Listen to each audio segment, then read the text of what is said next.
ke kalian apa itu dermatitis kontak? Menurut WHO, dermatitis kontak adalah peradangan pada kulit yang terjadi akibat kontak langsung dengan zat tertentu yang menyebabkan iritasi atau reaksi alergi. Kondisi ini ditandai dengan kemerahan, gatal, perih, kulit kering, melepuh, atau bersisik di area yang terpapar.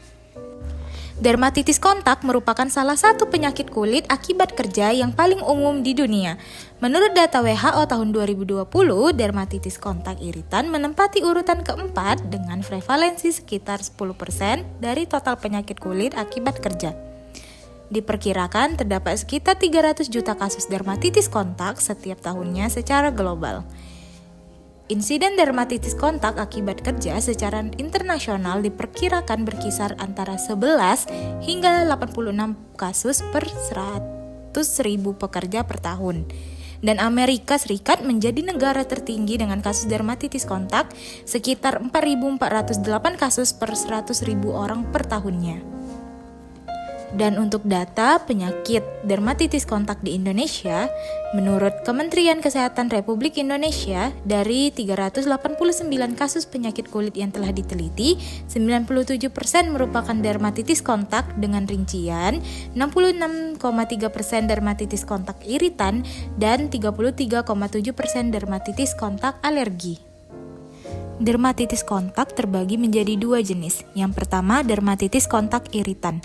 Ini disebabkan oleh zat yang merusak lapisan pelindung kulit seperti deterjen, asam, atau pelarut, dan merupakan bentuk paling umum dari dermatitis kontak. Jenis yang kedua ialah dermatitis kontak alergi, disebabkan oleh reaksi imun terhadap alergen setelah kontak berulang, seperti nikel, lateks, parfum, atau bahan kosmetik. Gejalanya bisa muncul beberapa jam hingga beberapa hari setelah paparan. Etiologi atau penyebab dermatitis kontak sangat bergantung pada jenis zat yang bersentuhan dengan kulit serta respon tubuh terhadap zat tersebut. Zat penyebab dapat berupa bahan kimia, logam, kosmetik, obat-obatan topikal, atau bahkan bahan alami seperti tanaman. Pertama, dermatitis kontak iritan, yaitu jenis dermatitis yang tidak melibatkan reaksi imun, melainkan terjadi karena kerusakan langsung pada lapisan luar kulit atau stratum corneum oleh agen iritan, merupakan bentuk yang paling umum dari dermatitis kontak. Untuk mekanismenya, yang pertama, agen iritan menghancurkan sel-sel kulit, kemudian menimbulkan pelepasan mediator inflamasi, kemudian menyebabkan eritema, edema, dan rasa perih atau gatal. Yang kedua, dermatitis kontak alergi, yaitu jenis dermatitis kontak yang disebabkan oleh reaksi imun hipersensitivitas tipe 4 atau delayed type terhadap zat alergen yang sebelumnya telah memicu sensitisasi. Gejalanya muncul setelah paparan ulang terhadap zat tersebut. Selanjutnya di sini ada faktor resiko dermatitis kontak. Yang pertama, faktor individu, yaitu diantaranya ada yang pertama riwayat atopi, individu dengan riwayat atopi, misalnya asma, rinitis alergi, dermatitis atopik, memiliki kulit yang lebih sensitif, dan fungsi sawar kulit yang lebih lemah. Ini meningkatkan kerentanan terhadap iritan dan alergen. Bukti menunjukkan bahwa pasien atopik lebih sering mengalami dermatitis kontak iritan. Yang kedua, jenis kelamin.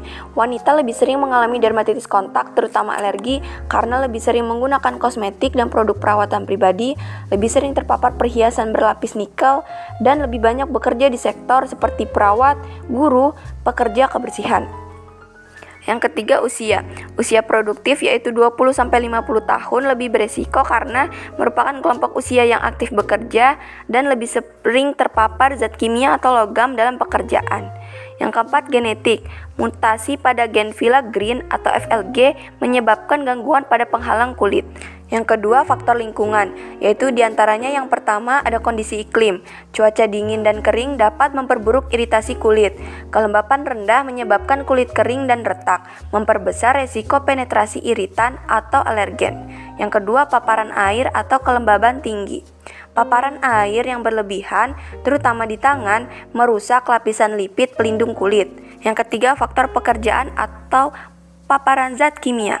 Pekerjaan tertentu sangat meningkatkan risiko dermatitis kontak, terutama jika melibatkan yang pertama bahan iritan, seperti deterjen, pelarut, asam, basa, debu, semen. Yang kedua, alergen potensial, nikel, karet, resin epoksi, dan formaldehida. Adapun gejala dermatitis kulit yaitu yang pertama kulit memerah.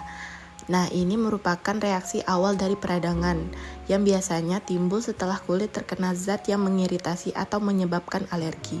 Yang kedua, rasa nyeri pada kulit. Ini timbul akibat kerusakan pada lapisan kulit serta peradangan yang meningkatkan kepekaan. Ketiga, muncul benjolan atau gelembung kecil berisi cairan atau vesikel. Ini adalah respon alergi atau iritasi. Gelembung ini bisa pecah dan menyebabkan luka terbuka yang dapat meningkatkan resiko infeksi. Yang keempat, berbagai perubahan kulit seperti papula, squama, erythema, lichenifikasi, dan edema. Yang kelima ada rasa gatal hebat atau pruritus. Nah, dampak dermatitis terhadap pekerjaan yang pertama yaitu penurunan produktivitas kerja. Rasa tidak nyaman seperti nyeri dan gatal dapat mengganggu konsentrasi dan menghambat kinerja pekerja. Kedua, kenaikan angka ketidakhadiran. Pekerja yang mengalami dermatitis parah mungkin perlu menjalani perawatan dan istirahat, sehingga tidak masuk kerja yang akhirnya mempengaruhi proses produksi. Ketiga, turunnya performa dan loyalitas karyawan. Kelima, upaya pencegahan dan pengendalian. Berikut beberapa strategi pencegahan dan pengendalian dermatitis kontak berdasarkan hierarki pengendalian risiko.